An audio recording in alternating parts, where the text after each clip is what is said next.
Please take your seats. Can everyone hear us? More volume. I'll try not to yell into the mic. Can you hear us now? No? Well, fortunately, we're not going to be doing that much speaking. Senator Johnson will reply. So welcome everyone to this empty chair town hall. On behalf of Worth Fighting for Wisconsin, the League of Progressive Seniors, Grassroots Germantown, and Grassroots North Shore, I'm Nancy Kaplan.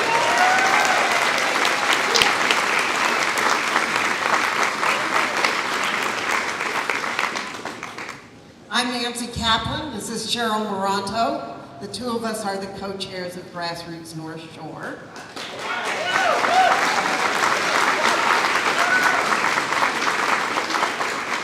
Before we begin the program proper, there's a little bit of housekeeping we need to accomplish, starting with a huge thank you to Nicolay High School, Superintendent Greg Cabara, and Recreation Director Nate Brooks. The school and their personnel have been extremely generous in providing us this wonderful facility free of charge to this nonpartisan civic event. And a heartfelt thanks to Ginny Good, where is she?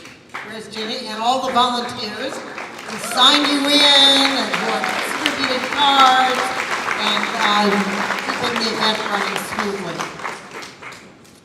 We also need to thank Dan Folkman, our videographer. You will all be receiving a copy of the video of this event and the prelude video that we ran sometime after the event when we've had a chance to put all the pieces together. On April 4th, we invited Senator Johnson to attend the town hall, and yesterday we finally got a reply letting us know that he would not be coming. So, thank you, Senator Johnson. We're sorry the senator isn't present to hear all your statements from his constituents, but we'll send him the video, the cards you write. So please include your name and full address on your card with your question for the senator, and we will be collecting them to deliver to his office in DC. People who are here to speak, please make sure that you announce your name and your community before you begin your remarks. Finally, before I turn it over to Cheryl, I want to say please be civil and courteous, both to each other and to Senator Johnson.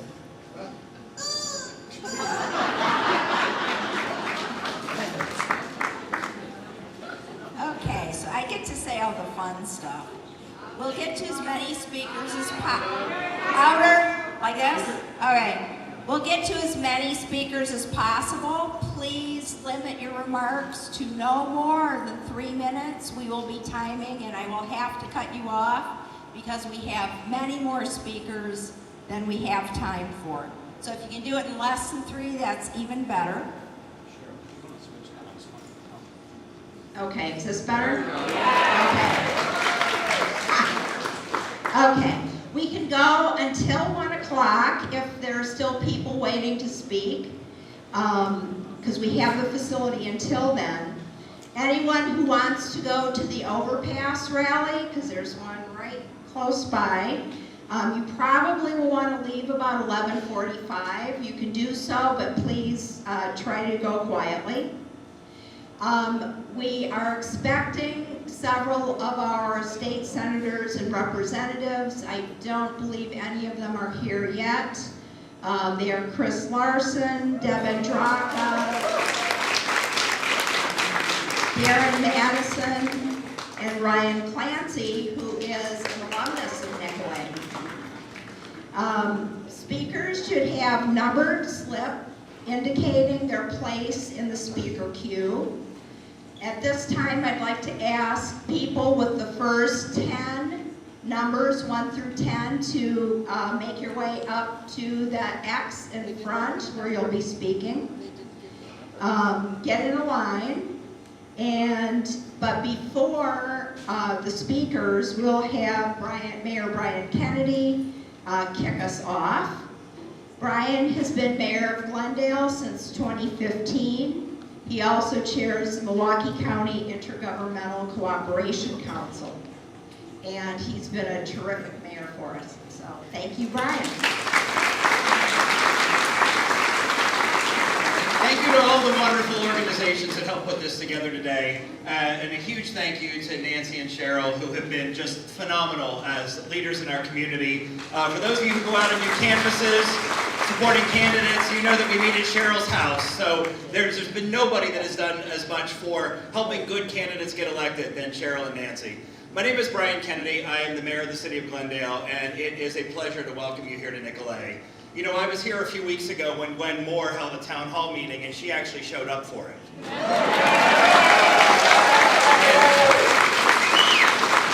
heard some absolutely heartbreaking stories that day. Mothers showing up with their children who have special needs, who receive Medicaid funding that is being slashed by the federal government. We heard from veterans who are no longer able to get the same level of VA care that they were getting before. What is happening right now in Washington is absolutely tragic, and it is a disgrace the way in which Donald Trump and Elon Musk are treating the programs and the agencies and the people of the United States. We do not have a money problem. You can tell by looking at how many billionaires there are in this country. We have a priorities problem. And so I am here today as one of your elected officials to say to you, I show up when you ask me to show up at a town hall meeting. I will be held accountable by the people who put me in office, and our elected officials should be doing the exact same thing. Ron Johnson and the others who represent us in Washington are the check on Donald Trump's power.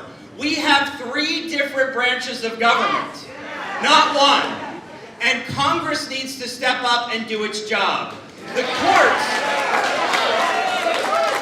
even as lopsided as the Republican appointees to the courts have been over the last couple of decades, the courts are actually showing up and telling Donald Trump that he's breaking the law. But Congress needs to do the exact same thing.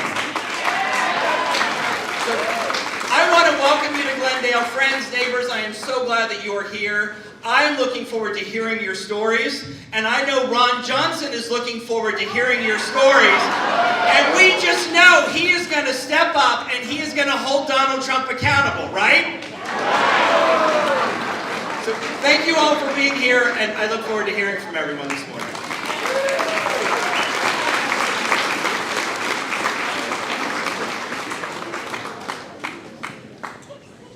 All right, number 1. And you know what? Why don't you guys, speakers maybe should line up here. Come on up. Thank you so much. First 10, line up here. Remember to state your name and address and municipality before your comment. Thank you. And if you agree, hold up one color, and if you disagree, hold up the other color, so we see the audience. And if I can remind you, you have 3 minutes to speak, and we will cut you off at the end of 3 minutes, and be sure to stand on the X. Thank you.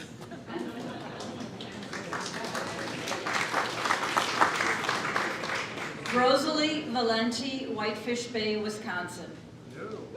My son with autism pays taxes, the taxes that pay for Senator Johnson's state-sponsored health care.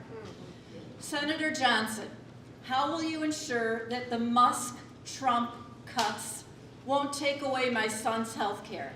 The math doesn't work out.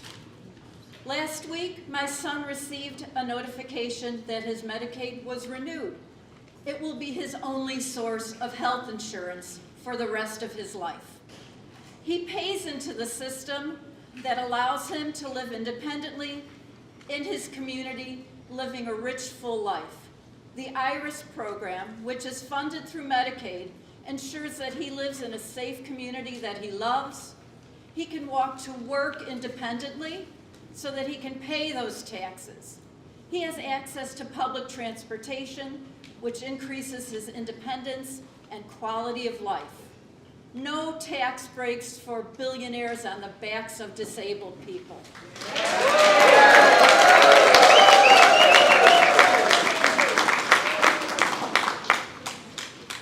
Hello everyone, and thank you so much for being here. My name is Terry Dorr, and I'm from Milwaukee. I've been helping an Afghan family of 6 since they escaped the Taliban. And I hope I can do this without crying, because it makes me so sad to think that if Trump eliminates their temporary protective status, they could be deported back to Afghanistan and killed. They are hardworking. Dad works 3 jobs. They have learned English. They came here with no English at all. They have 4 children, 3 of whom speak English. The little one is only 2 years old. They are hardworking. They pay taxes. They have done everything they can possibly do to adjust to life in Milwaukee. Eliminating temporary protective status makes absolutely no sense to me. Why would we be sending 70,000 Afghans back to that country so that we can have them killed? Why would we do that? Because they supported American countries and supported our own country. Thank you.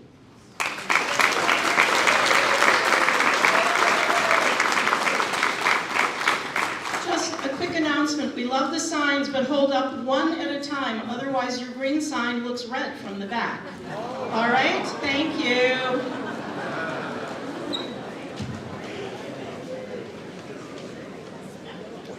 Good morning. My name is Lee Carroll. I'm from Shorewood, Wisconsin. Closer, microphone up to your mouth. My name is Lee Carroll. I'm from Shorewood, Wisconsin. I also reside in Sister Bay, Wisconsin, so that's part of Ron Johnson's territory. And I wanted to address the issue of the treatment of our immigrants. We've gone through a horrible week of learning about maltreatment of the people who are illegally and some who are illegally in our country. However, they do have the rights of our protection. And so my concern really is that our immigration is not the problem. The problem is how we're treating people. The immigrants that we are in this country are working, they're contributing to our economy, they're paying taxes, they're paying Social Security to our benefit, not to theirs. And then we're sending them to concentration camps. And that's how I look at it. It's no different to me than how we treated people in Nazi Germany when we had the Jewish people going to concentration camps. And I believe that the standards of those camps in El Salvador are actually those that are willing to kill people for no reason. And we have to do everything we can to protect them just as we protect ourselves. So, Senator Johnson, I want to know what you're going to do to bring these people back. When I was a child, I learned that when you made a mistake, you said, I made a mistake, and then you fixed it. Well, you made a mistake and you're not fixing it, and we want you to fix it right now. We want to know how soon you're going to bring these people back.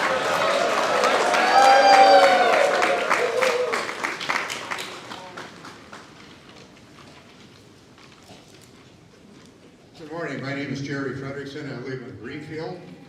And Senator Johnson, I did not come here today to scream at you, and neither did the rest of your town hall people that are attending today.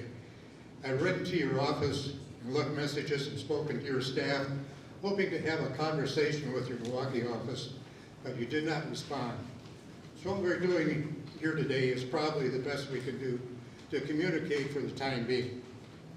I wrote you a letter December 17th when I asked for your help in placing some guardrails around this president, as I feared we were losing our democracy to an authoritarian government. You did not respond to my letter, even though I called your staff many times for a response. Our worst fears have now been realized, as the president has no intention of following the rule of law. I am appalled at a Tufts University student who was arrested by ICE in plain clothes and swept off to a prison in retaliation for an op-ed piece she wrote in a student newspaper. I'm appalled that people are being rounded up without the true process of law, be sent to the CCOT prison. I'm worried that many of us in this room may be next if we speak out or organize against this president.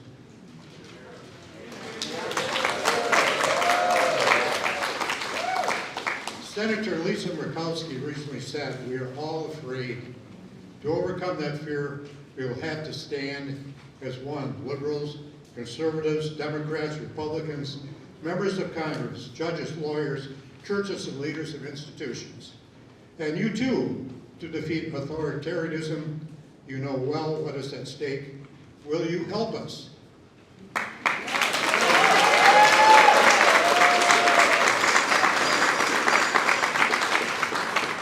Okay, before you speak, will the next 10, 11 through 20 come up? And Chris, you can get behind number 10 here. Our state senator. All right, go ahead. My name is Helga Gakir.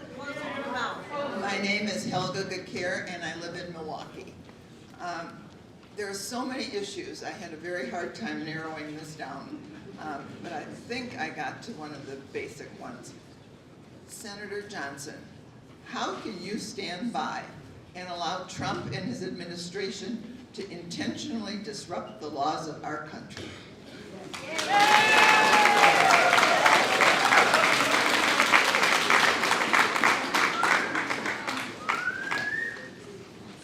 Thank you for this opportunity.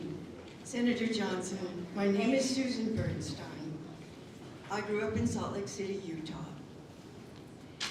I have several years of experience in the federal government, both on Capitol Hill as a legislative assistant and in the federal government executive branch in public health care.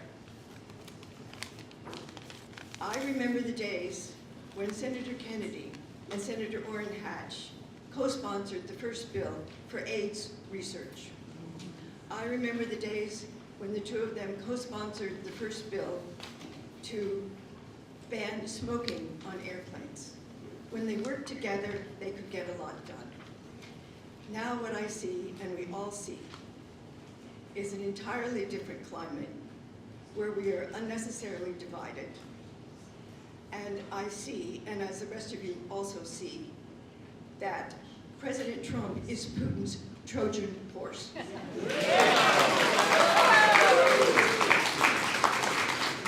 And I'm waiting for the first cartoonist to show that to us in a cartoon. I guess my most urgent feeling of today, what makes me the most nauseous, is that I see that Trump is treating our legal immigrants as people who can go and be put in a gulag archipelago, as the Russians did for many years. And he's talking about doing that with US citizens as well. This is abominable. I feel nauseous. It's revolting. Thank you for your support, everyone.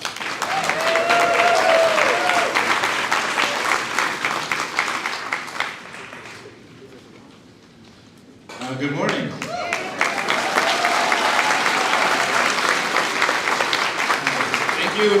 Thank you for showing up. It does feel sometimes that we're alone in this, and it is no small thing to show up and look for yourself. We're missing one person who decided not to show up, and that speaks volumes too. The way, right. Oh, sorry, I'm Chris Larson, state senator.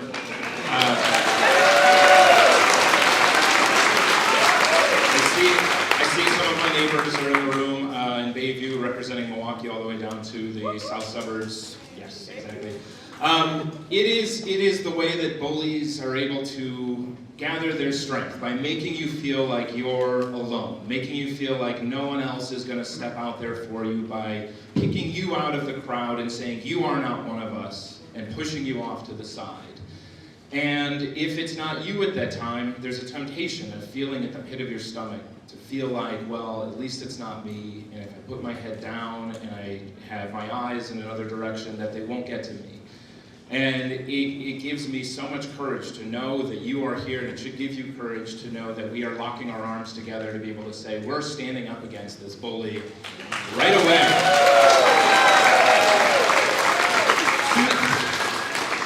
To the point, one of the first pieces of legislation that I introduced this session was the stopgap funding measure to get ready for a loss of federal funds. Not that we are going to be able to make up for the federal dollars that we're missing in our state if they decide to pull out the rug out from under us. It's $28 billion, which is about 27% of our overall budget. So that means, and it's more than, and everybody is paying an income tax in our state combined. So there is no way we can make up for the cuts if they decide to follow through in cutting Title I, if they go after our university funding, if they go after food share, and if they're going to be going after those things that we assume are going to be happening with federal government. But what we can do is prepare to make sure that our universities, our schools, and those that rely on federal funds are not going to be kowtowed into making decisions out of fear. We cannot allow for that.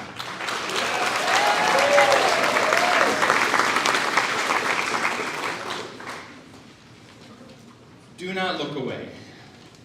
Do not look away from this and what is happening, and speak the truth of exactly what we are seeing here. If you're like me, I'll say it like this. I was knocking on doors before there was an election a couple weeks ago, some folks may remember. And this is not an electoral issue. This is about our democracy. But I was out knocking on doors with somebody who had never knocked doors before, and met her at the location, and she was shaking. She had never done this before. She said, "Can I hitch a ride? I didn't know, I thought we were gonna launch from this point."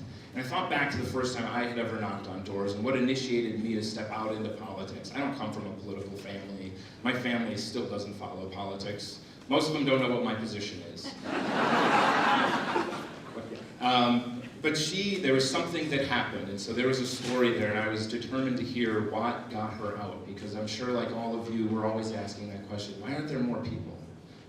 This is good, but why aren't there more people figuring this out? So I was trying to figure out what got her out. What got Emily, was her name, mid-30s. She had just moved back to the country. She was a Wisconsin girl, and she had said, I had lived in Hungary, and I watched what happened there with Viktor Orban, where he ended up stepping forward and then eliminating the funding for universities and saying they are the enemy. And everybody kind of let that happen. And then he went after the LGBTQ community and said they are the enemy. And everyone kind of feigned away. But the ones that he started with were the immigrants. And it expanded. And she said, I'm seeing it happen here, and I need to do something. So showing up however you can, wherever you can, is going to make a difference. So you're not alone. Show up. We are going to make sure Ron Johnson hears from you.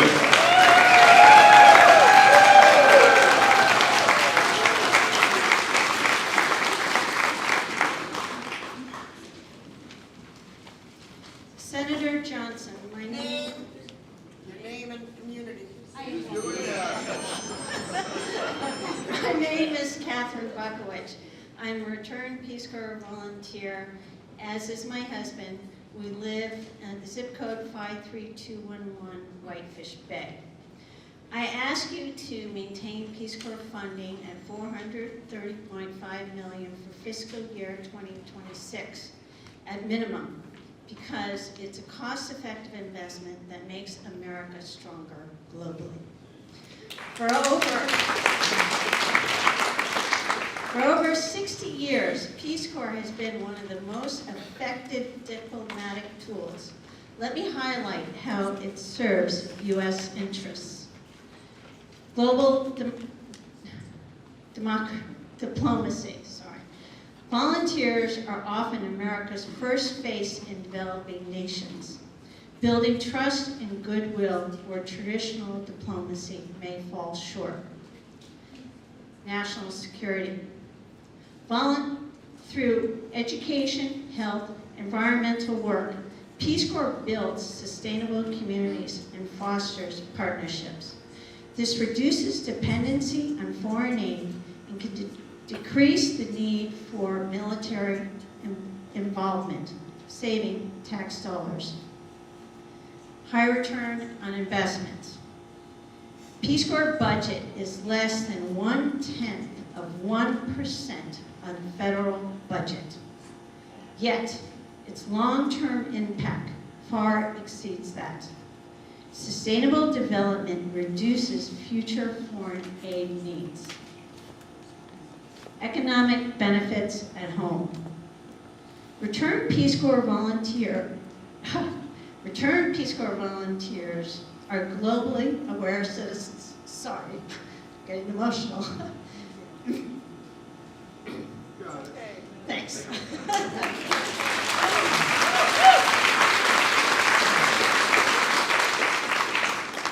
Deep breath.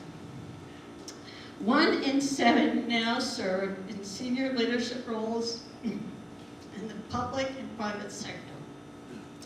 Opening markets for U.S. businesses and strengthening our economy. Many distinguished public servants, including members of Congress, are returned Peace Corps volunteers. Peace Corps has always been a strong bipartisan support for good reasons. Please continue this investment in America's future. Peace Corps is not a charity, it's an investment.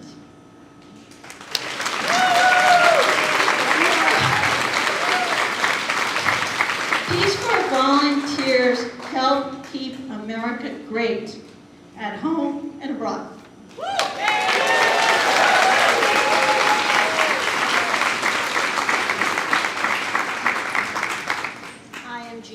And I'm just a worker bee.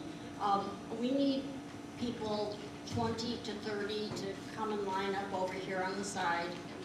And I just want to have one comment. I think 99.9% of us in this room are generational immigrants. We are a country of immigrants.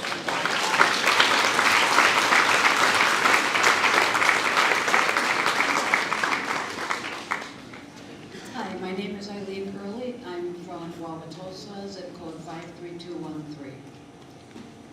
I'm going to read something, Senator Johnson, from your own website. This is a quote. Agriculture has a strong heritage in Wisconsin as one of the driving forces behind our state's economy. In order to keep the sector growing, Senator Johnson has supported initiatives that will expand new and current markets to share our great Made in Wisconsin products. My question, Senator Johnson, is if this is truly what you believe, why have you helped the administration eliminate USAID, which in 2024 alone bought $2 billion worth of crops from Wisconsin farmers?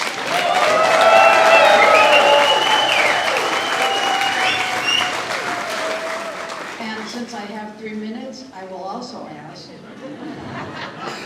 having declared $57 million in income, most of which is in a family trust, and paying yourself to rent your own facility in Washington, D.C., for which you paid $1 million, you paid no taxes at all on this trust since 2016. Just the messenger.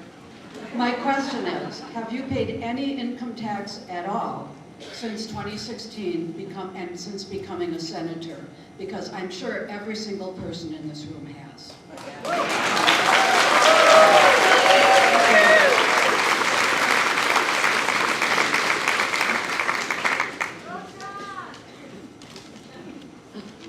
My name is John Frederick.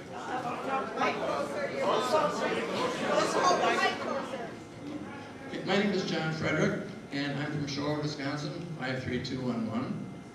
And I'd just like to say that Trump took an oath to preserve, protect, and defend the Constitution of the United States. And yet he's already committed perjury with his relentless attack on the Constitution. In addition to which, Ron Johnson has said, I will support and defend the Constitution of the United States against all enemies, foreign and domestic, in his oath of office.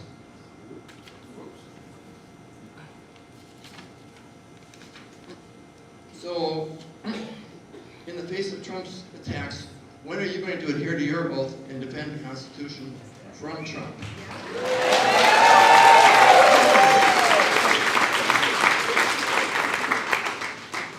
And I'd also like to add that virtually all immigrants have committed fewer crimes than Donald Trump.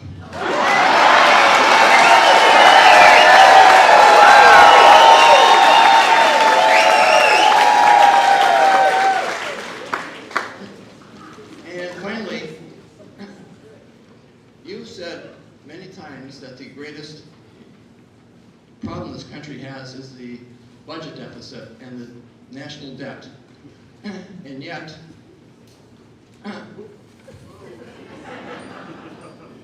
you said that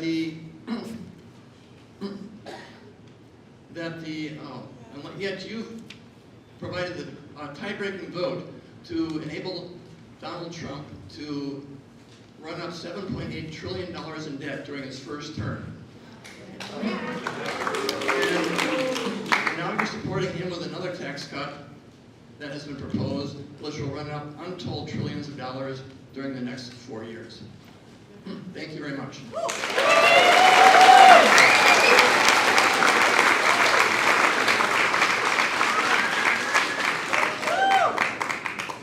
Hello all, I am Jody Habish-Sinekin.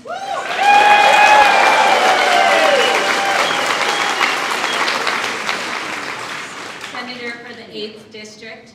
I live in Whitefish Bay, and I am grateful to be here and see so many faces that I know who have worked so hard to move our state and our country forward. And there is no way in heck I wanted to miss showing up here today. I just came from a Menominee Falls grassroots meeting, and there are going to be efforts all over the area, but I was experiencing such severe FOMO about not being here too that I definitely made my way as quickly as possible down Good Hope Road. So,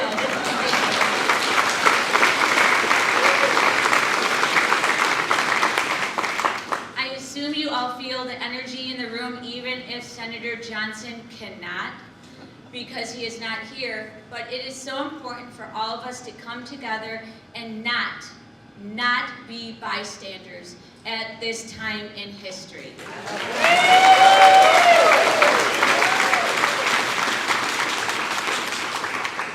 We have been watching what is happening at the federal level, the deconstruction of our agencies, attacks on our economy, on our most vulnerable, our schools, our colleges, the list goes on. And what we need is our federal legislators, like Senator Ron Johnson, to do their jobs.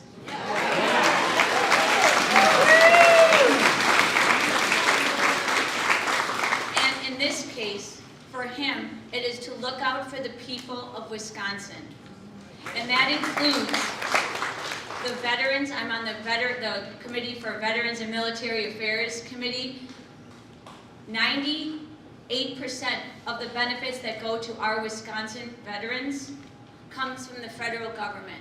So those services, the care that they receive, in Wisconsin, our budget only provides 2%.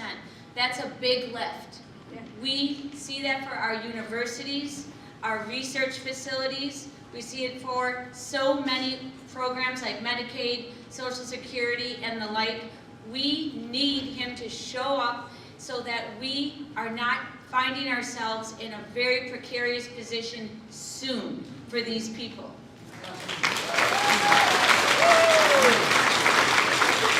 I just want to wrap up that I have myself tried to reach out to Senator Johnson. I did speak with his deputy director on behalf of our economic interests, what's going on with the tariffs and the uncertainty for manufacturers, for businesses. They should be hearing loud and clear that he needs to stand up for us here in that regard as well. So thank you for this time, and thank you all for playing. Thank you.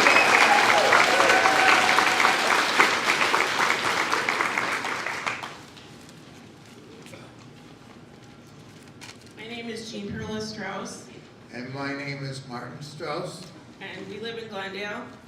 And our question, Senator Johnson, is, we want to know, are there any issues which you disagree with President Trump?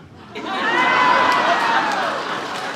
you don't, how are you representing representing all of the Wisconsin voters and constituents, because the majority do not support, the polls all show, the majority do not support what is happening with DOJ, with what President Trump is doing. And how are you representing us? Which you said you would represent us.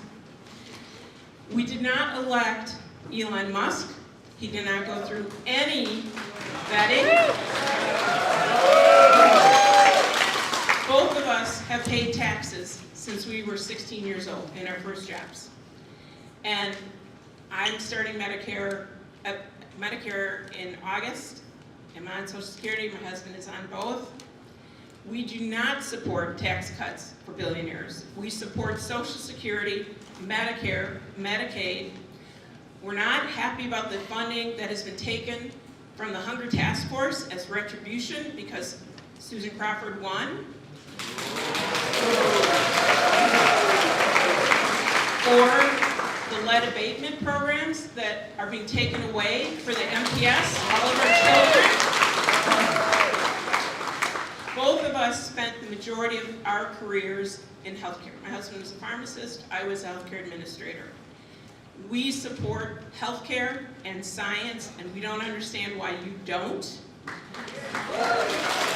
finally, I, for 9 years, was on the Glendale River Hills School Board. I was on with Mayor Kennedy. We also don't support any of the funding that's being taken away for our public schools and our children. So we want to know what you're going to do about it. I'm not really used to speaking to this many people, but I do want to say, the ICE agents are taking away the immigrants. How soon will it be until they take away the Jews? And another thing, and the last thing. Vietnam wants to make a trade deal with the United States. I saw this on Rachel Maddow last night. Do you want to know that part of the deal that they want to make is, number one, open a hotel for Trump at one of his resorts, and put in a lot of money into his coin that he has. Yes, exactly. This is a hypocrisy, and there's nothing short of that.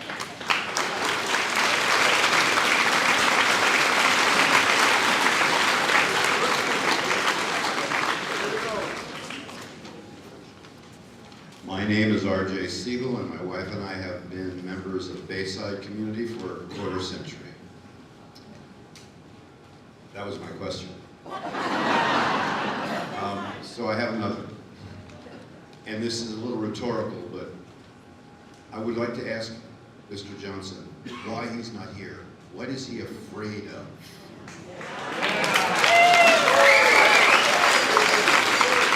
Why is he afraid of speaking with the people, his constituents, and listening to them? That's an immense amount of unjustified fear. We're not here with guns, we're here to talk.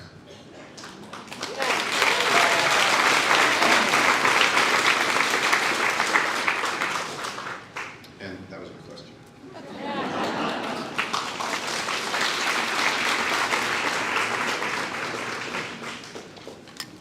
Hello, my name is Joe Walsh, and I'm from Bayview, and life's been good to me so far.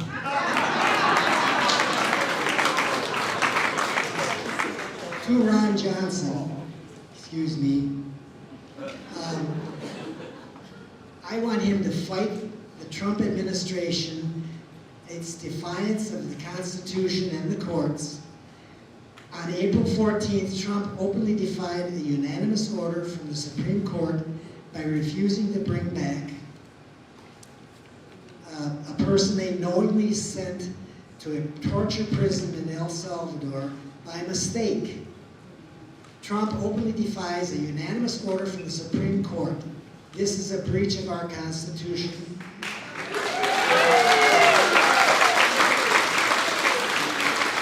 Ronnie, why haven't you done something about this? Why haven't you condemned Trump for this?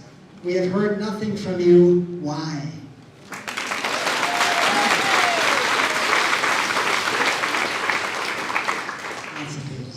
Trump has bullied, threatened, and blackmailed universities, law firms, and individuals. If they don't toe the line and do not do what he wants, he blocks the mandated federal funding. We all know Congress has the power of the purse. Trump has usurped that power from Congress.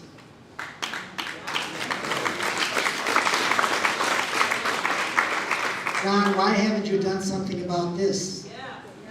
You took an oath to uphold the Constitution. You are breaking that oath.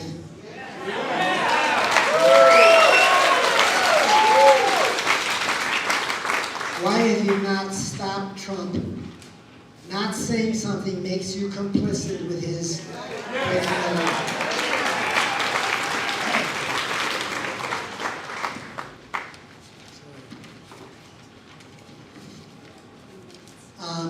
Ron, I'd like you to protect free speech. Okay.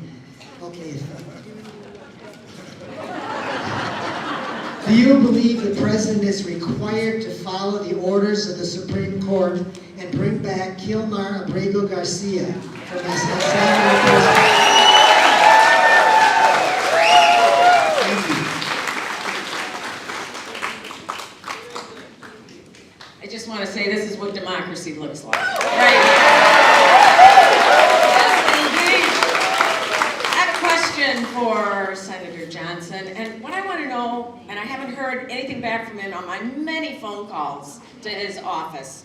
What is Senator, what is your line in the sand? That's what I want to know. Attacks on Social Security, Medicare, and Medicaid, that seems to be just fine with you. Grabbing tourists and students off the street and people here legally, that seems to be just fine with you. And sending them off to detention centers around the world, that seems to be just fine. Spreading lies about vaccines and canceling money for research that goes for Alzheimer's and children's cancer and leukemia and other diseases, that seems to be just fine with you. Trashing our national parks, cutting money for veterans, that seems to be just fine with you. So I want to know, what is your line in the sand? Is it going to be when we attack Canada to make them our 51st state? Is it going to be when we start sending U.S. citizens who are really bad people to prisons in El Salvador? What is your line in the sand, Senator? I would like an answer to that question, and I haven't seen a line in the sand yet.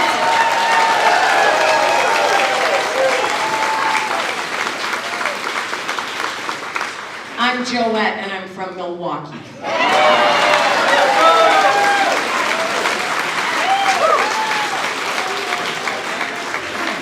Thank you. I am State Representative Deb Andraka. I live in Whitefish Bay. My zip code is 53211. And my question for Senator Johnson is, why are you afraid of your constituents? As an elected official, we have a duty to listen to and meet with the people we represent. So I have a story for Senator Johnson. About 7 years ago, I called my elected state representative and I asked him why he wouldn't take action on making better gun laws. I asked him over and over and he stopped taking my calls. So then I showed up with my daughters at his town halls and he stopped holding town halls. So then I decided if I couldn't change his mind, I would have to change his job, and I did.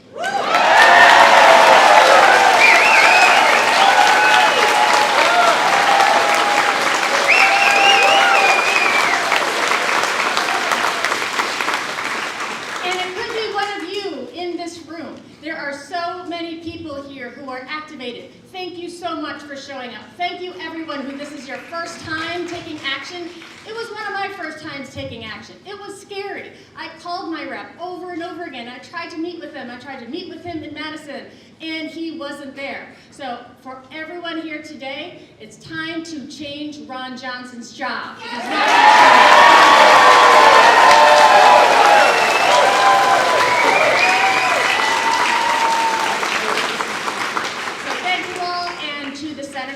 We know how to do it, and we will change your job as soon as we can.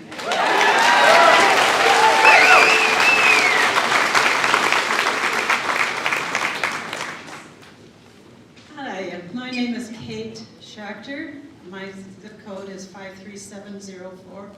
That's in Madison. And I'm from Madison, the town that you won't come to ever. Because you're afraid of Dane County, apparently. And Milwaukee. I had a different talk lined up as of yesterday. I'm a returned Peace Corps volunteer, and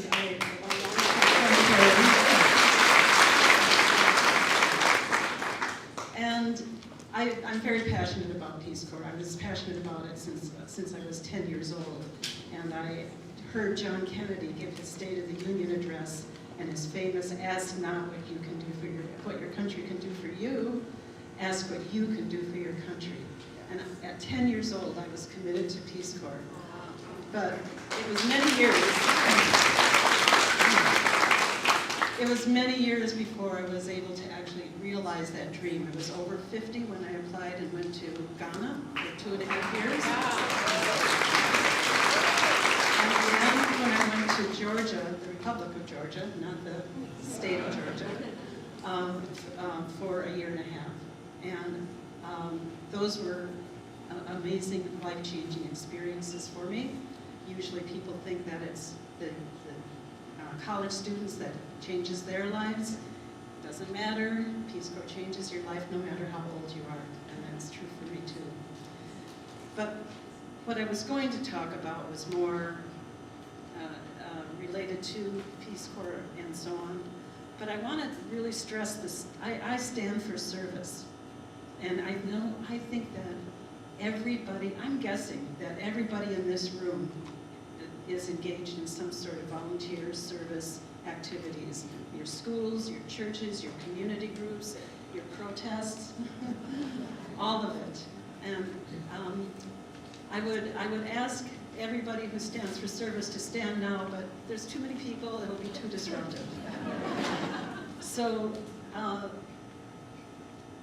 what I want to say, what my question is why are you, Senator Johnson, and your cohort in Doge, who you seem to be very good friends with, why are you killing so many service and goodwill industries?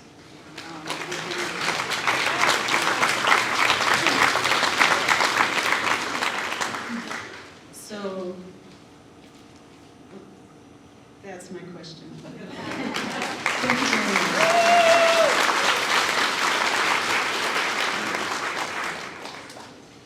My name is Margaret Serrano, and I live in St. Francis, Wisconsin.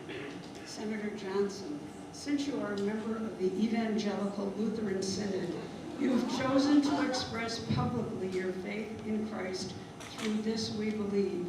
You are committed to produce works that are pleasing to God. Good works are the fruits of faith. Live and act on your faith, Senator Johnson. Love your neighbor as yourself. Obey the moral law of God and stop shaming Christ and your commitment to God.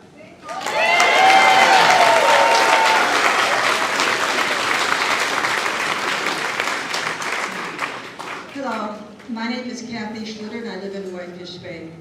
I'm also on the board of an inner city faith-based justice organization, and so I'm here to speak to the poor and marginalized in our society. Senator Johnson, it is clear that you have done nothing for the poor and marginalized. But let me list some some of the truly cruel things that you and your fellow Republicans are doing to them, especially the children. Children need housing and food stability if they are to learn and thrive. Poor children often live in rundown houses and apartments run by predatory landlords and rely on government food subsidies to not go hungry. And yet you are eliminating entitlement programs that stand between them and total destitution. Children need health care to grow mentally, emotionally, and physically strong. Poor children rely on community health clinics and hospitals to get their health care, and of course, Medicaid.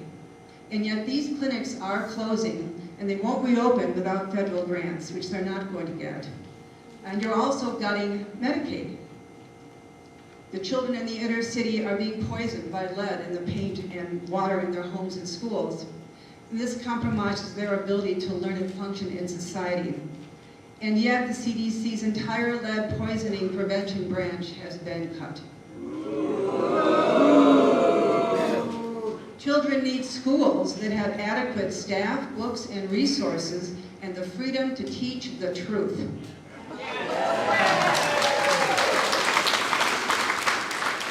Schools for poor children are already underfunded, under-resourced, and struggling with special needs. And yet you are threatening to cut off funding for public schools that don't teach the way you want them to teach, and are instead are funding vouchers for private schools. Poor children are also the most vulnerable when price increases and job losses limit the groceries and other basic necessities that their parents can afford. Yet you and the Republican administration have increased prices through reckless tariffs and slashed jobs through indiscriminate budget cuts, all to pay for tax breaks for the super wealthy. And finally, children need to trust in the freedoms this country has always guaranteed. And yet legal immigrants with no criminal records are denied due process as they are illegally arrested and then sent to a torture camp in El Salvador. And those who exercise their freedoms of speech and assembly are being arrested and imprisoned. It is clear that you do not care about the poor and marginalized in our society. You care only about power and privilege for yourself and your rich friends. You do not represent most of the people in this state, and you've turned your back on our democracy, equal opportunity, and the freedoms that we hold dear. So I'm here to demand that you do your job and support all the people in this state with policies that lift them up instead of push them down.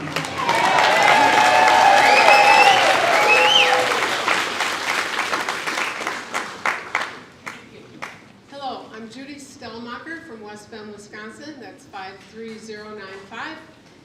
And I have one question, short question. Senator Johnson, why have you turned away from democracy and toward authoritarianism? Do you envision a better quality of life for all Americans or just oligarchs? You took an oath of office. I expect you to do your job. Thank you.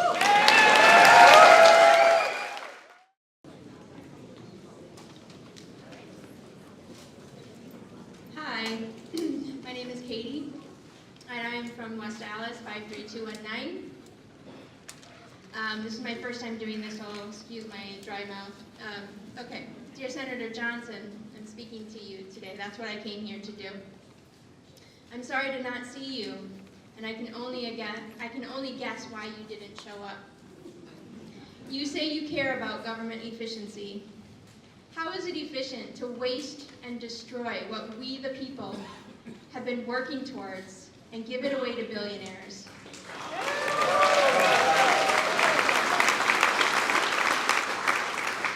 How is it efficient to give tax cuts to those same billionaires?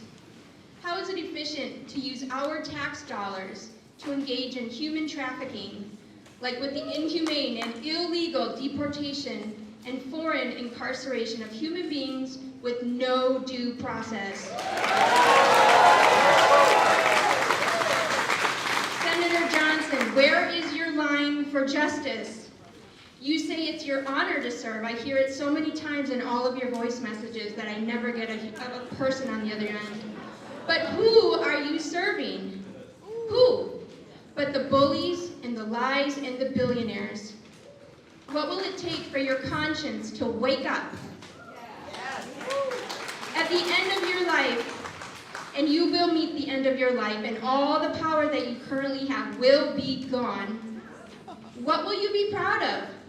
What kind of world are you leaving to your next of kin? Will you be happy on that day with what you are leaving when you meet your Creator? Turn back while you still can. When our country is gone, what will you say then? How will you serve? When U.S. citizens are being sent to concentration camps, how will you serve? When the administration that currently is in office continues to disobey the laws, how will you serve? Is it just the lip service that you give when you say that you care? Why do we here, all of us here, have more courage than you? We will keep fighting. Feel free to join us anytime.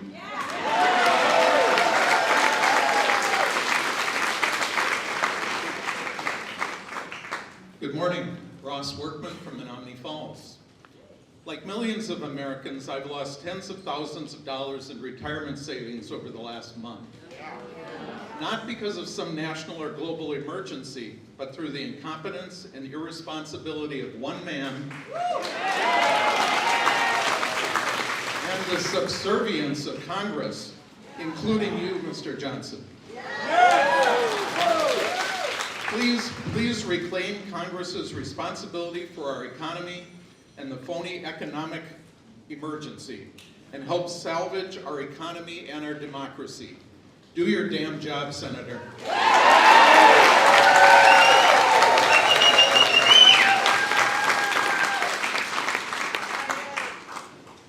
Hey folks, my name is State Representative Ryan Clancy,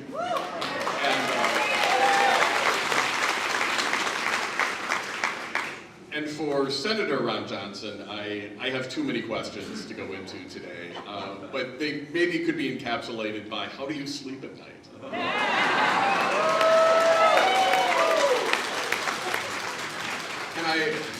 And I've been in office a few years now, and I have to say I've never seen people that are more scared for themselves, for their neighbors, for people they don't know personally, but that they know are vulnerable to what Ron Johnson and Trump and that whole regime is doing.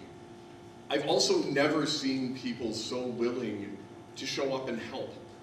And I am just beyond grateful that there are hundreds of people in this room today and in our city, in our region, and our state that are not going to take this lying down.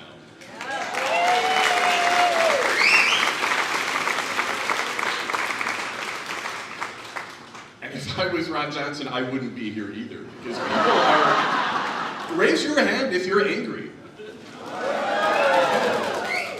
And that is a righteous anger, and please stick with that in the days and the weeks and the months to come, because that is where a lot of our power is. And it is not just here. It's not in this room, it's not just in the Milwaukee area. I was up in Wild Rose about a month and a half ago, and their community center is the size of maybe that side room there, and it was packed with people who were not traditional Democrats or progressive or socialist, but they were really scared and they were angry, and they were angry specifically about Medicaid.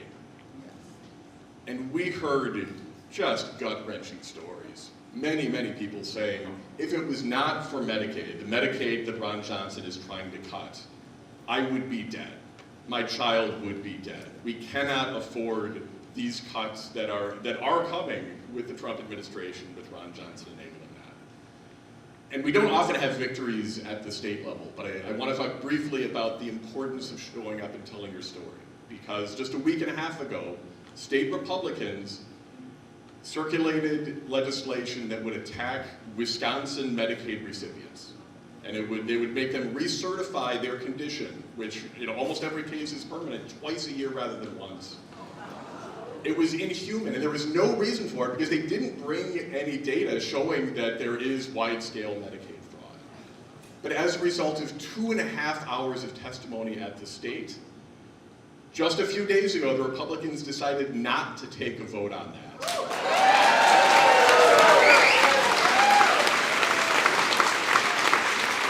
So we're living in a time of yes, and thank you for being here.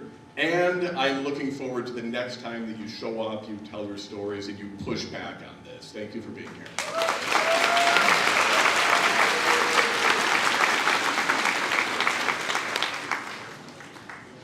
My name is Mitch Ost. I live in Whitefish Bay. I taught in Shorewood. One of the big concerns I have is all these programs that are being eliminated impact low-income, middle-income people the most.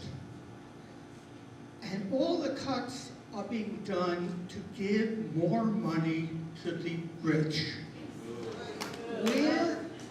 Where is your conscience that you will sacrifice the lives of so many for the good of so few?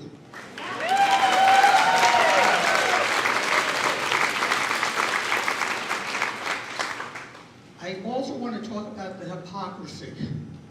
You keep on saying that you want to reduce the deficit, reduce the debt. That has been one of your major talking points. But what you're doing right now by giving tax cuts to the wealthy is going to mushroom the deficit. To me, that seems very hypocritical.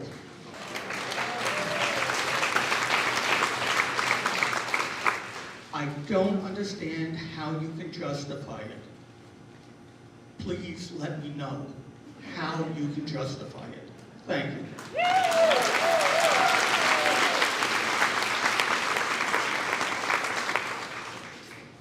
I hope you can all hear me. I have my good friend with me as moral support, because this is rather personal, and I lost my daughter-in-law 7 weeks ago from colon cancer. And all I want to ask the government is, how in the world can you cut any research? I mean, that to me is horrible. I just want to ask any Republicans if they have a heart. Says Ron Johnson, do you have a heart? I would not wish that to happen to anyone in your family. My daughter-in-law suffered so badly. And cancer and any other of these diseases that they're cutting back on are horrible. So I just don't understand how they can even consider that. And I wish I could see him and ask him. I wouldn't want it to happen to anyone in his family or anybody's family. So that's all I have to say.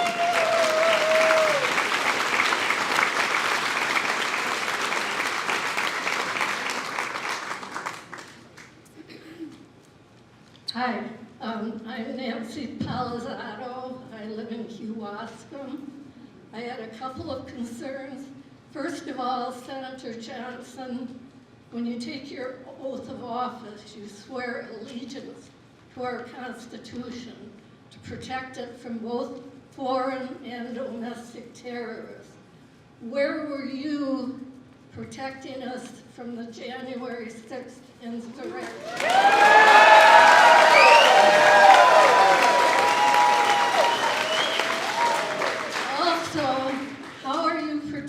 Us from Trump's present contempt of court, failing to send Garcia back from the El Salvador prison.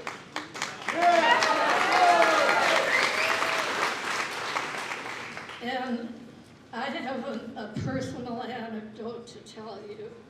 You, Senator Johnson, are a member of the Committee on Aging. As a senior citizen, I am very dependent upon both Social Security and Medicare. Now, a few months ago, I had a mammogram that was questionable. I went in, had a biopsy taken, and it was positive for introductory cancer. Now, I saw many specialists, had many tests taken. Last week, I went in and had a lumpectomy taken. Now, mine is really a special story because when the pathology came back, they totally found no cancer. And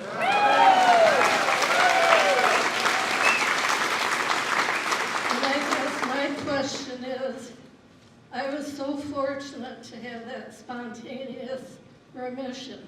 To me, that's something that cancer research should be delving into so that others can share in a positive outlook like that. But Senator Johnson, all of our research monies for cancer and other diseases are being taken away from us. And I say, shame on you, you need to protect us.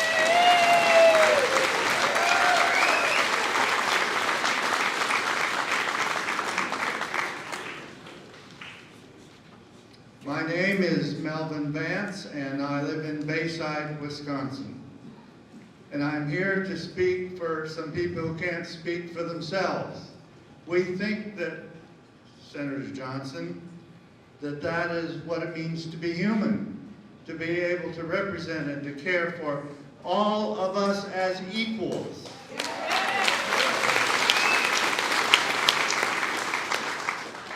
There are children that are going to die in the poor parts of this world because of AIDS, USAID, being canceled. It was less than 1% of our budget. That has nothing to do with efficiency. That has something to do with disregard. That has something to do with white racism.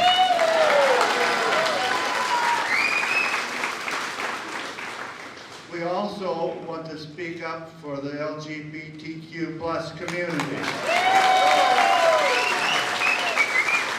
The things that are being said, the two-gender stuff that's being put out, this is harmful, this is dangerous, this is a disgrace.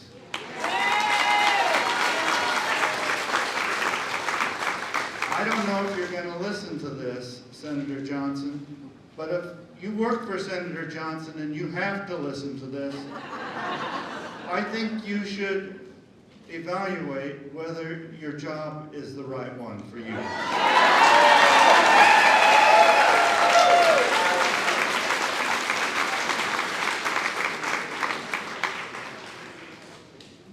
Good afternoon. My name is Dan Mattel. I've lived in Wisconsin my entire life, growing up on the south side of Milwaukee, and living for the past 40 years in Greendale. And no, Senator Johnson, I am not a paid protester.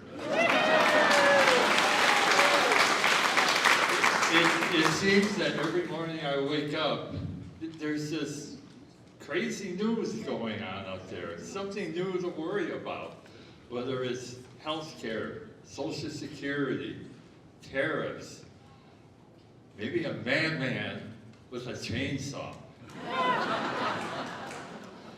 But what worries me most of all is the big picture, and that's the trampling of our Constitution by Donald Trump and his cohorts. As he's doing this, Senator Johnson, you sit silent. You've got to speak up. So, my question to you, Senator Johnson, do you have the courage to be a patriot and stand up to this tyrannical behavior? MAGA has morphed into Make America a Monarchy again. Is that what we want? No. I say hell no. Sorry, Pastor. So, Senator Johnson, what do you say? Thank you.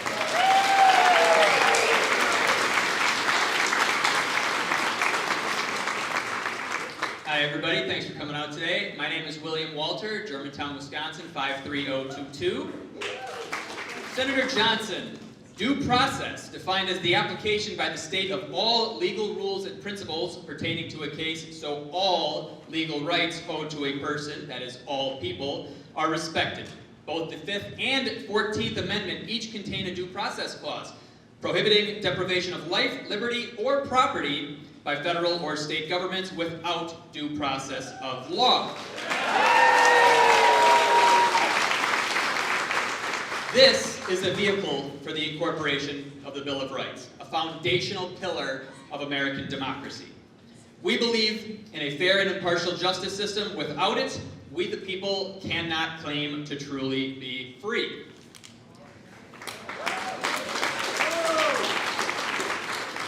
Either everybody is safe, everybody is protected by the law, everybody is free, or nobody is.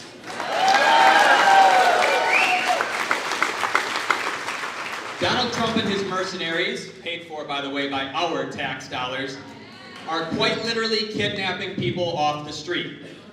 Donald Trump is ignoring American courts, including a 9-0 ruling by the Supreme Court. He is trampling the American Constitution. Why, Senator Johnson, are you allowing this?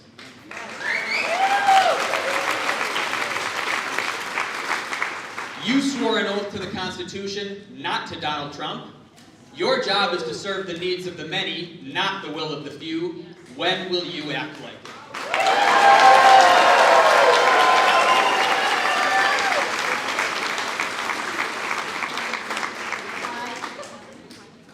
I want all of our speakers to hold the mic and speak just like that.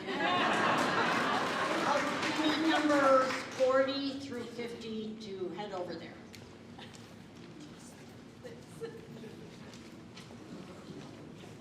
Hi, my name is Angela Schneider. I'm from Germantown, Wisconsin. 53022.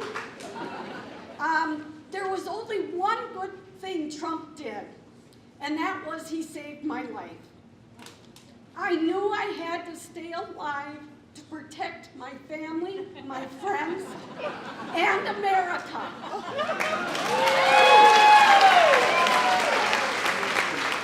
And even the world from the evil that he represents.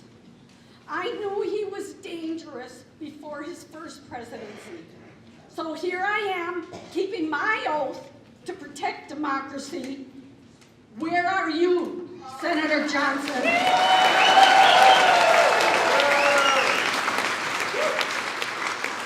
You are on the Homeland Security and Governmental Affairs Committee, but your actions show you are not doing your job by protecting democracy and we the people. A whistleblower has proof that DOJ took and left the door open for Russia to come in and take the protected information. Supreme Court rules against Trump for not following the rule of law and his oath. Due process is a constitutional right. Follow your oath because Trump hasn't. DOJ also hacked all our info, every one of us. So what are you doing about that? Alien Enemies Act to deny due process is BS. We are not at war with Venezuela. When did Congress and you pronounce we were at war with them? You've abandoned Ukraine, NATO. We are in danger and now siding with dictatorships like Putin, with Putin talking points. Congress passed a budget, and that budget was stomped out by Trump and DOJ in the last administration. So why don't you investigate why Musk was allowed to infiltrate our government while having businesses such as Starlink, etc., this reeks of corruption. We even have a whistleblower who has proof of Starlink DOJ invasion. And Trump selling crap and making money off his presidency is in-your-face corruption. furniture and the bananas. What do you get in return for selling off democracy? Because it's apparent that Trump wants to invade countries and make deals for profit. Look up the word corruption. This is how democracies fall. Stand for democracy, not dictatorship. Stand for your oath.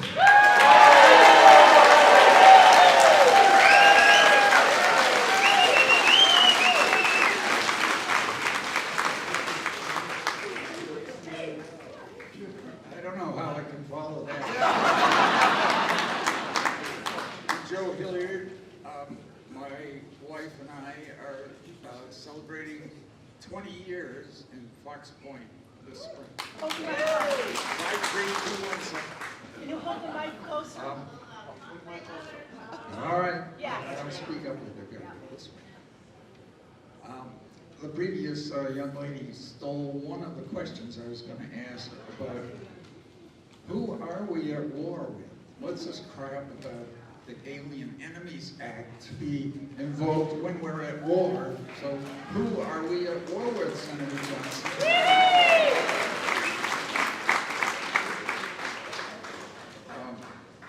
Number two, we've heard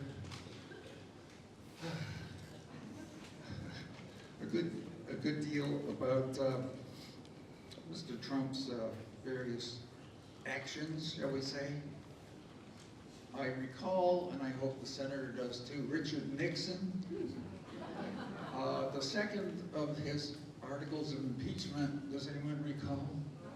The subject, abuse of power. So my second question to Senator Johnson would be, would you send me your top 10 list of Trump's abuses of power that you are most proud of and most supportive of?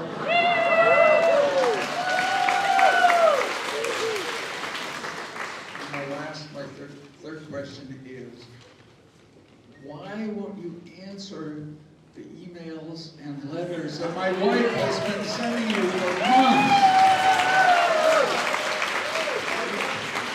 It puts a lot of work into them, and we would like answers to the questions she's posing. So, I'll wind up with this. I imagine many of you, some of you at least, were in Milwaukee on April 5th at the protest. And if I can tie this back to comments from Chris and Deb, one of the signs that struck me, and you've heard this before, from Bob Marley, get up, stand up. Stand up for your rights.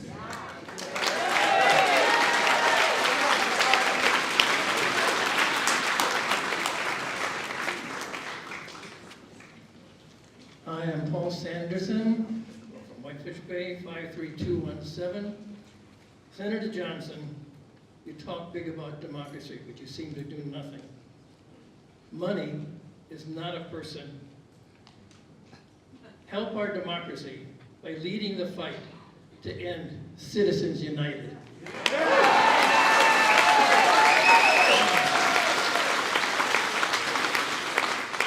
Please, stop. And take, okay. I took an oath. I was in the Air Force. 1993, 1997, oh, I'm not, 1963 to 67. I'm a lot older. I took an oath to the Constitution. U.S. Senator took an oath to the Constitution. I don't like to speak ill, but if you follow and support Trump, what more could you be? I'm sorry to say this, but a traitor.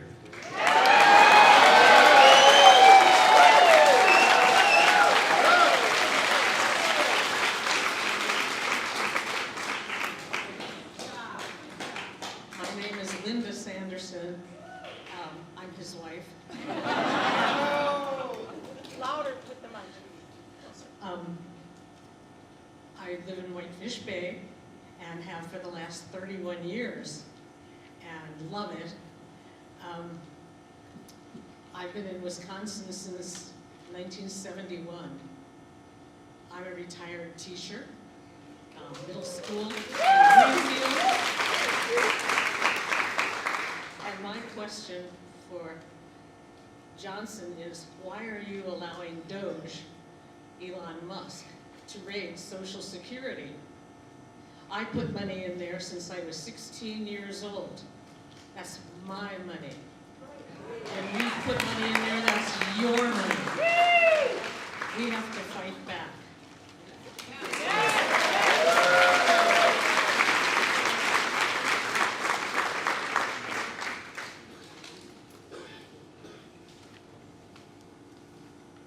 X marks the spot.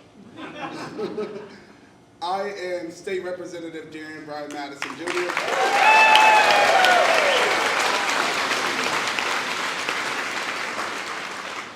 I live in Milwaukee, 53209, and I represent all of Glendale and all of Shorewood, in parts of Milwaukee, of course. Those who are silent in situations of injustice take the side of the oppressor.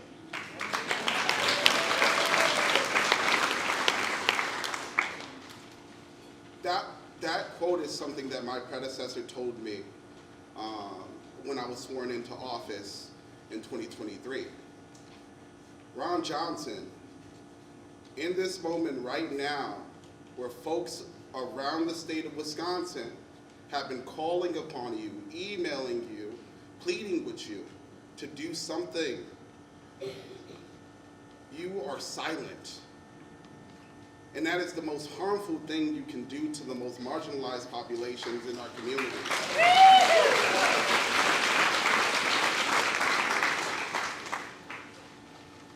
When our communities are loud about their needs, and you are silent, you're wishing their death. You're wishing for their deaths. Our children, our seniors, our parks, they've been asking for support. Our veterans have been asking for support, and you are not defending them. I often believe that when executives are being a sword to all of the things that we care about, it's up to legislative bodies to be the shield. Yes.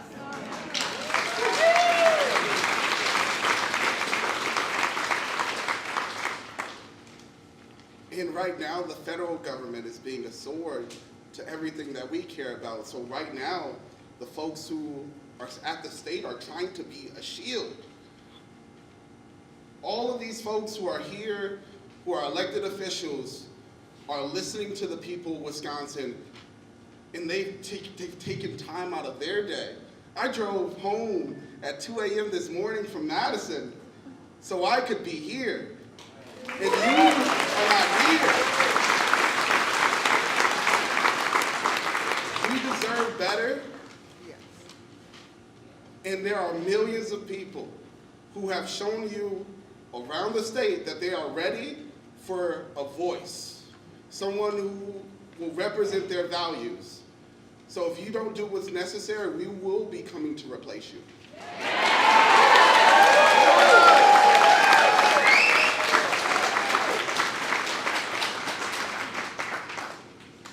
My name is Steve Wojnacki. I live in Glendale. And there once was a man named Ron Johnson who claims he supports our Wisconsin. In his words, January 6th was just tourism, and cutting aid to our citizens are just two ways you disgrace our Constitution.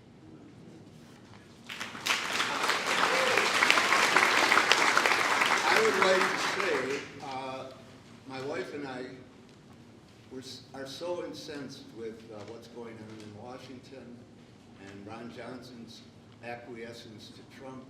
We have to do something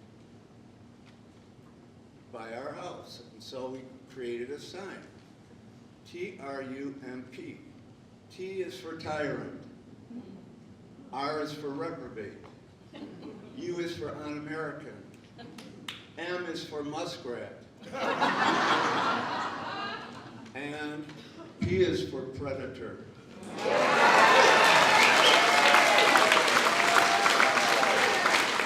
You may borrow that if you'd like.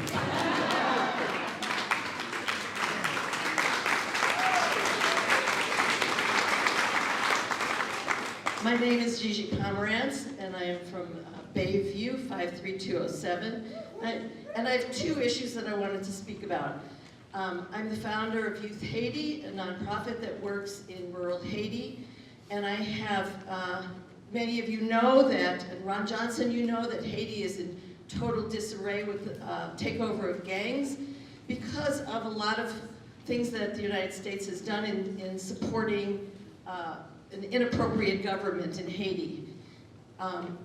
President Biden started a program called the Parole Program, and people were sponsored in the United States by Americans and brought here legally and given an opportunity to work.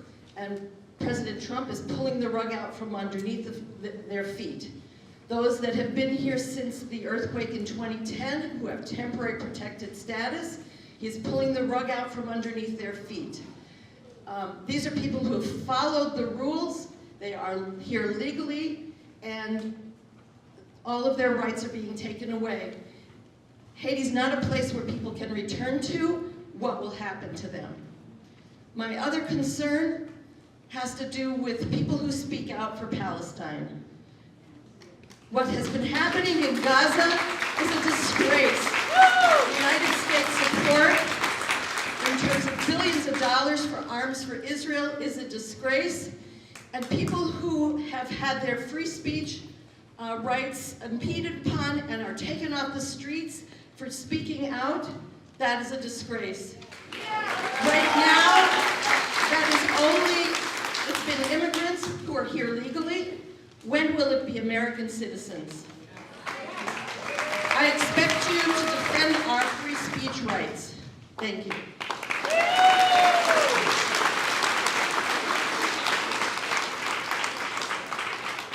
Hi, my name is Barbara Reynolds, and I'm from Mequon, Wisconsin.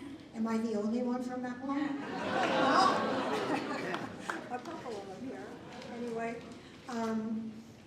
I've heard Ron Johnson say that when people are asking him about Social Security, he said nothing's going to happen to Social Security, that's all fake news. Liar. Oh, liar. Liar. It is a liar.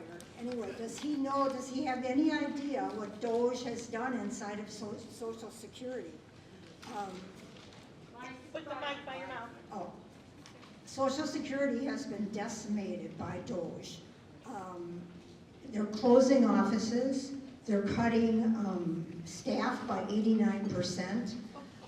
Yeah, a lot of the people have to wait for hours and, on the phone, because in order to get an appointment, you have to either talk to them on the phone or email them and get a response. But the site has been crashing all the time, so they can't, get an appointment that way. And if they're standing in line, and they don't have an appointment, they're just told to leave. So anyway, my question for you, Ron Johnson, is what are you doing to protect our Social Security?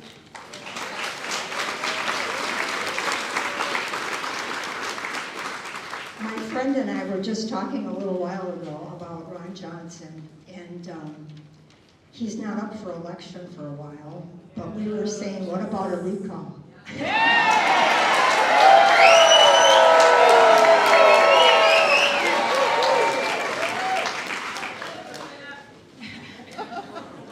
The other thing I wanted to talk about was the SAVE Act.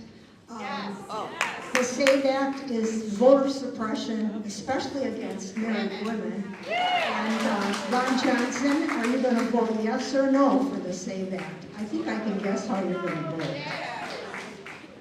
And then the last thing I have to say is, and this has probably been covered a little bit, but it doesn't hurt to repeat it. 1.3 million people are on Medicaid in Wisconsin. 700,000 people are on SNAP in Wisconsin. If Republicans succeed in passing their billionaire tax scam, millions of Americans will lose their health care or face catastrophic medical debt. Hospitals and healthcare facilities could close. Tens of thousands of kids could go hungry. You will be held accountable if you cast your vote to cut Medicaid, SNAP, and other vital programs. Will you vote for this?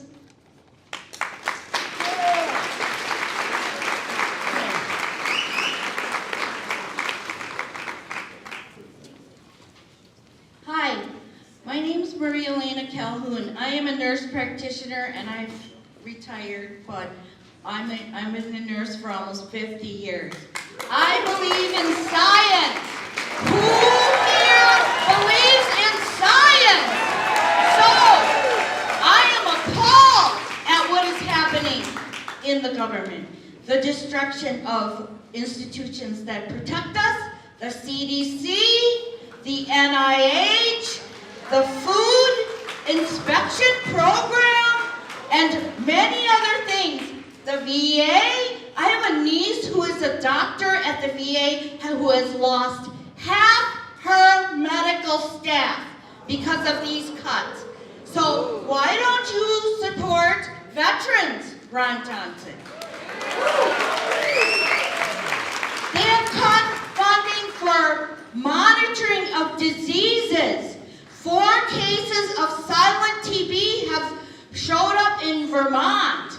Now, we're on the verge of the bird flu, which is transferred over to mammals. And in case you didn't know, Ron Johnson, you are a mammal.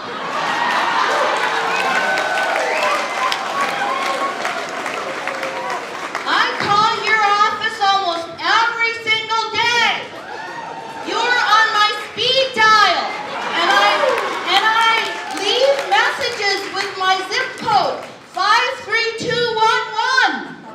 But I haven't heard from you. Okay, so this Trump administration that Ron Johnson supports is corrupting and destroying our institutions without reason or direction. Elon Musk is not an elected official. They are crippling the function of our government. And I'm here to speak basically about the SAFE Act, which is in disguise voter suppression against women.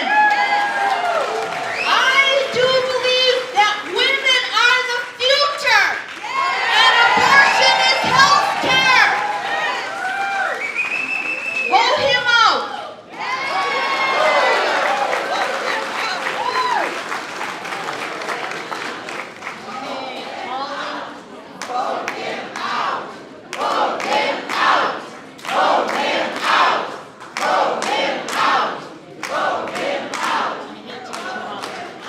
All right, numbers, anybody between 48 and 69, head over there. Wish I said something interesting.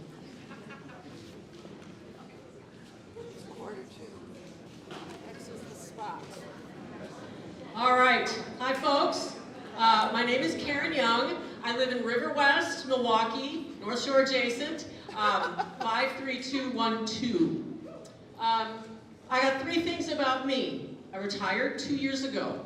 I'm very afraid that my Social Security and Medicare benefits will be eliminated by the Trump administration. So I planned to buy a condo this year, but now I'm putting it off because I might need that money to buy food if those benefits are gone. So that's just one way that our economy is losing because this sale isn't going to happen. And now 3 things about Ron Johnson. You won your last election in 2022 by just 1%. That's about 27,000 votes statewide. I'm pretty sure we got those votes in our sofa cushions in Metro Milwaukee. So let's do it.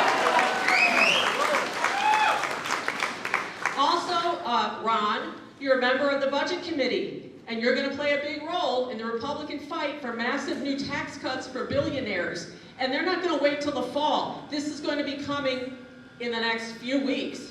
So we really have to be ready to ramp it up. And I also have 3 things that America needs right now. I'm not here to defend the political establishment.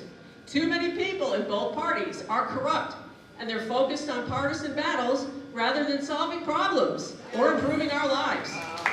We need an entirely new direction in politics, new parties and new leaders. Now by that, I don't mean our great elected officials who are here. And I'm not joking, I love them all. Chris, Deb, Jody, Darren, especially Ryan, you are what the new leadership looks like. So thank you. Now this is what we gotta all understand about this budget that's coming. They keep saying they're not gonna cut Social Security, they're not gonna cut Medicare. They think that Elon can make all these cuts and the budget will be balanced. It can't be done.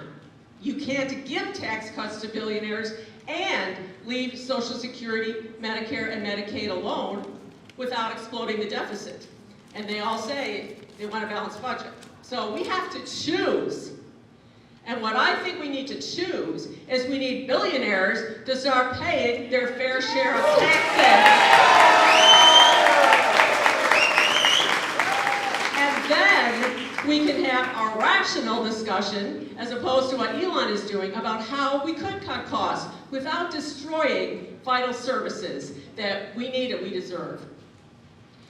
Our Constitution says that all men are created equal, and that government derives their just powers from the consent of the governed. That's us. In other words, we need government to help provide a level playing field so that everyone has a chance to succeed, to take care of themselves and their families with dignity. We need to use our tax money to serve the common good. Things like roads, internet service, public libraries, food banks, rather than to line the pockets of politicians. So, Ron Johnson, my question is, you're waiting for this. My question is, which side are you on? The side that wants a level playing field for all of us, where we all pay taxes and we spend those taxes for the common good? Or the side that's okay with 3 people, Elon Musk, Jeff Bezos, and Mark Zuckerberg, owning 50% of all the wealth in this country, and still skipping out on their taxes. So which side are you on? Us or the billionaires?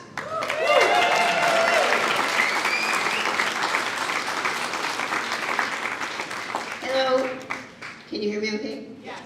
My name is Kathleen Dunn.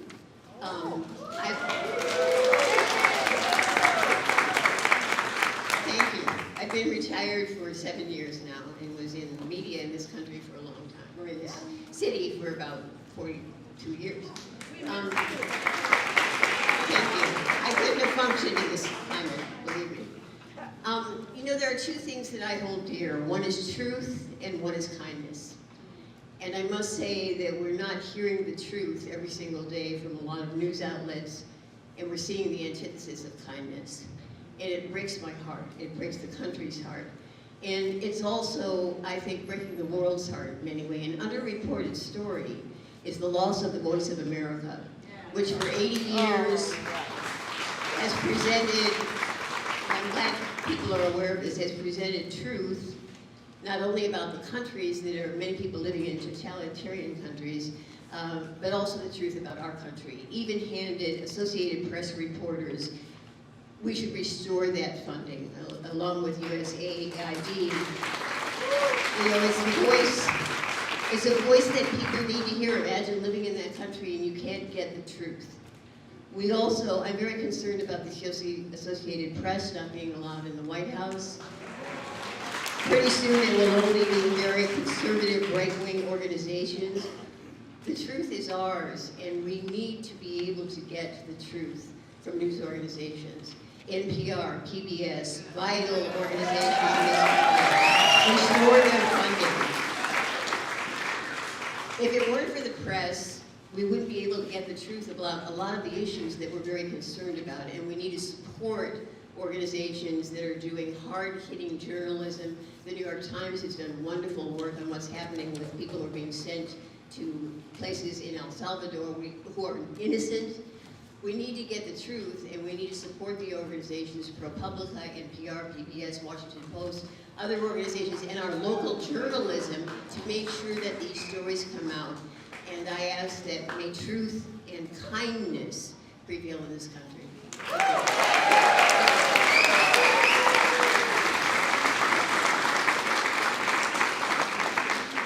back again. We've got about 10 minutes left, so this is last call for questions. I don't see too many people over here. Even if you didn't get a number, if you are inspired to ask him a question, please join the line.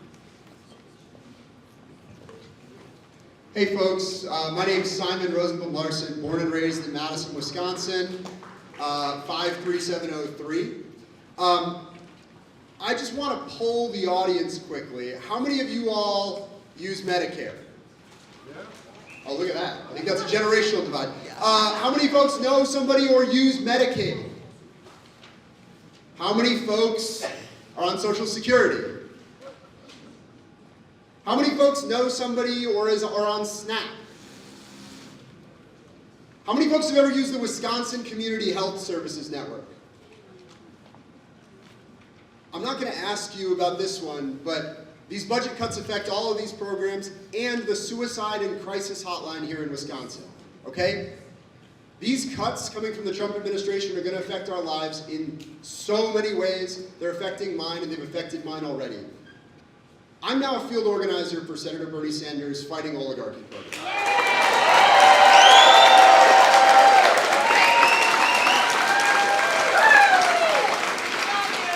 Before this, I worked in foreign aid. I helped strengthen unions overseas as a union organizer.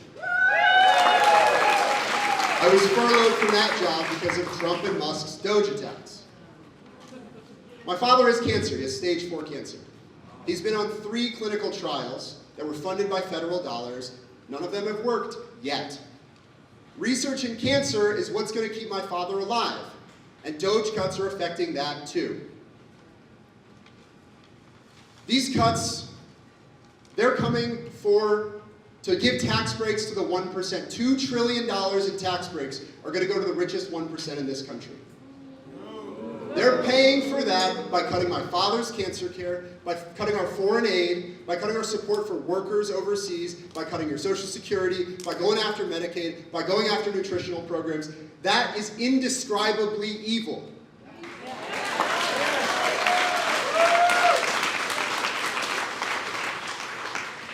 Organizing works, and that's why I came back to Wisconsin from my job to work with Senator Bernie Sanders and his team to organize here in our state.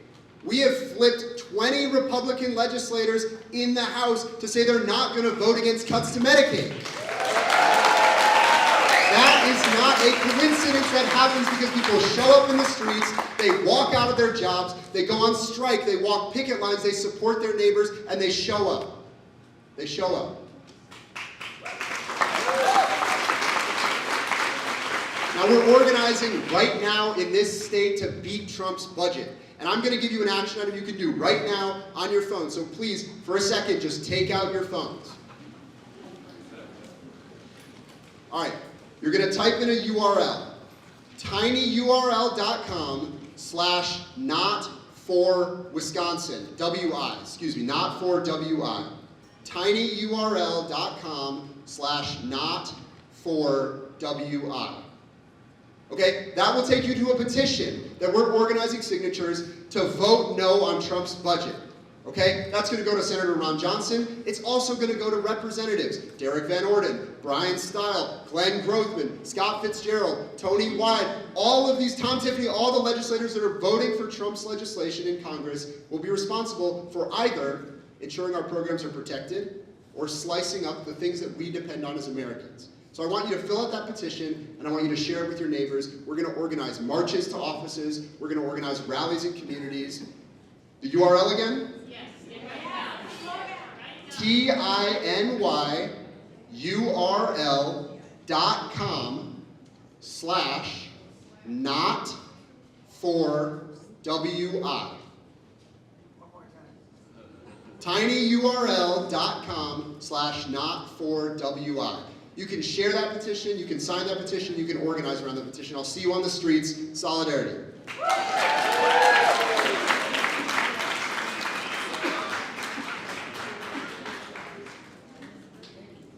Hi, my name is Joanne Early Mackin. I live in Shorewood, Wisconsin, 53211. Senator Johnson, I call you almost every day and I hardly ever speak to a person on the phone. Now I'm here for a town hall and you did not show up. What are you afraid of? I have been paying into Social Security for more than 50 years and now I depend on it.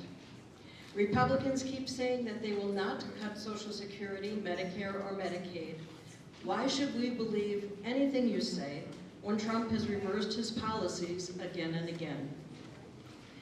Everyone knows that Congress has the power to create and defund agencies, to levy tariffs, and to declare war. Why are you not doing your job? Please stop the cruelty.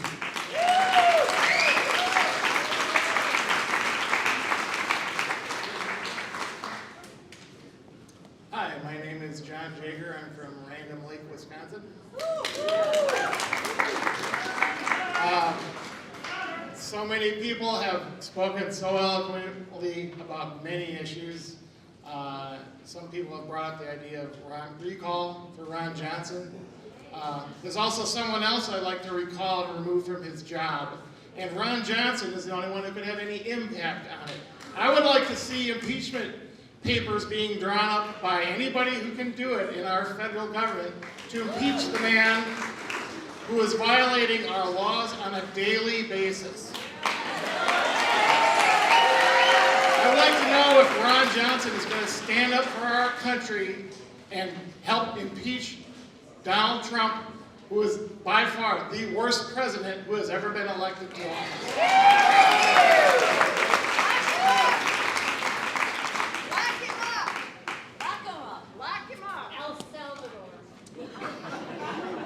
My name is Nancy Gregory. I'm from Milwaukee, 53211, Shorewood Post Office.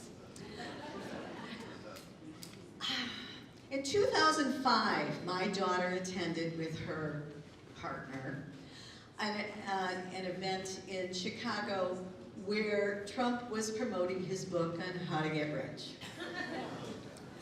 At the end of it, he had like 5 minutes to fill in, so he shared something and said, and this stuck with her, and she shared it with me, and I was like, oh?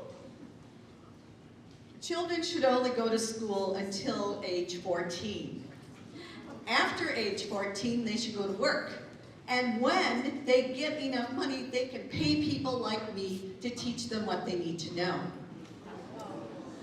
Now, in Florida, they're debating whether or not they can to allow 14-year-olds to work on the farms because they don't have workers. Wisconsin is in danger of not having workers.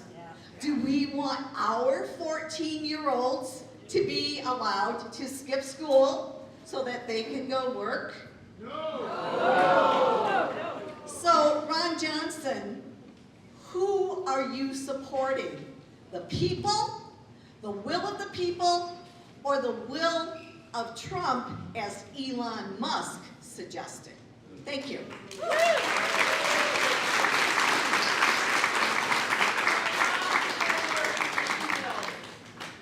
Larry Wallenstein from Glendale. I would like to say to Ron that, as many of you have said, that he's not doing what he's supposed to be. He's not supposed to be just standing around and agreeing with Mr. Trump, Mr. Musk, and the entire cabinet of amateurs. It is beyond me how people are hired in this administration to do something they are totally unqualified to do. It is as if they can hire someone who's against something, that's what they'll be hired to do, or undo. But beyond that, I thought it was very interesting when President Trump put the Declaration of Independence up in his office. And he was very proud of it, and he bragged about it.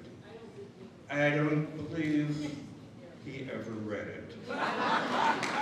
Because if you read the Declaration of Independence, where it says the King of the United Kingdom, you can substitute Donald Trump. Point by point by point, the reasons we made the move to the United States of America with this document was to undo everything that Donald Trump is redoing right now. The other point that I think, that I'd like to make, that I think is quite involved with the whole thing, is that we've seen individual effects of his short time in office in this country. However, there's such a thing as goodwill with other countries, and there is no respect for any other country except one that kowtows to Mr. Trump.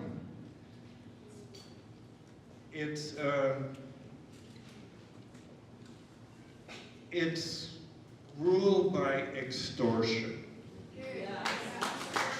And if you do not agree with him, you know, we don't need to do anything with you. I'm a Luxembourger, and the embassy in Luxembourg is going to be gone within a few days. Is there any reason that that any country should come to our aid should we need it? I doubt it.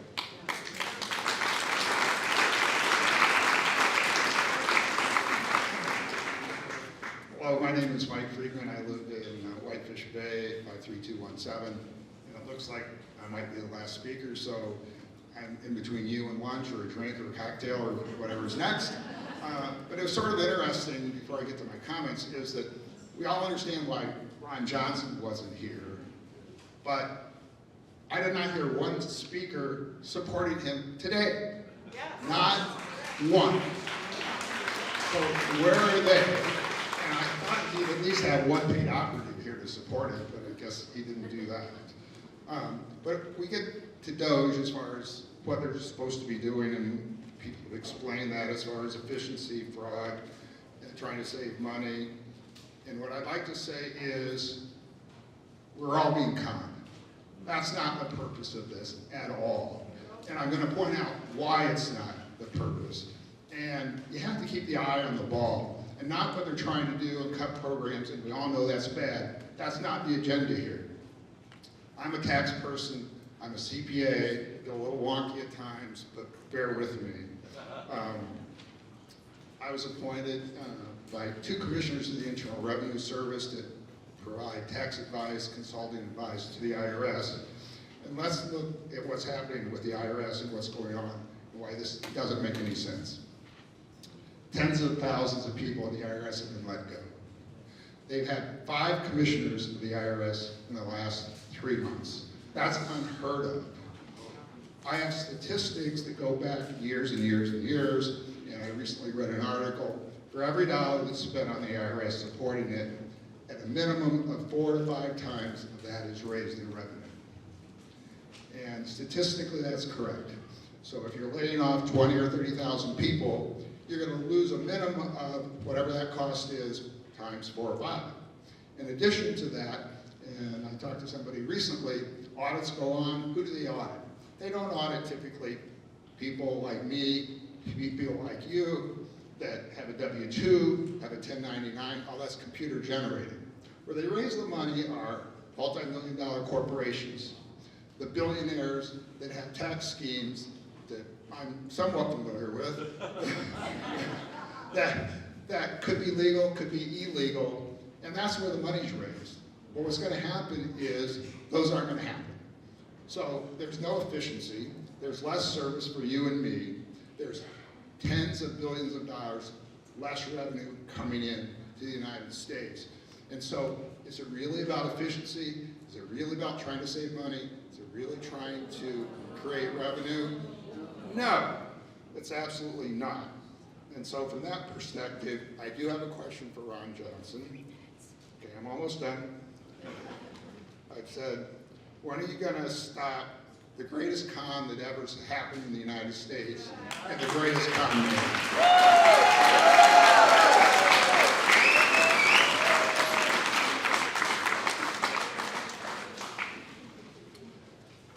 Hi there, my name is Michael Ignatiuk from Milwaukee. I hadn't intended to speak today, but I was kind of moved.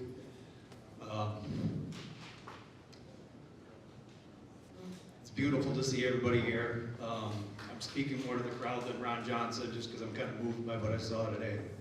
But what I'm wondering is, who is as angry as I am about what's happening? I'm really angry. And I'll keep this brief. I just want everybody to be reminded that if you are asked to do something that you know is against human rights or civil rights or illegal, against our Constitution, any of those things, you do not have to comply. You don't have to cooperate. That's our thinking.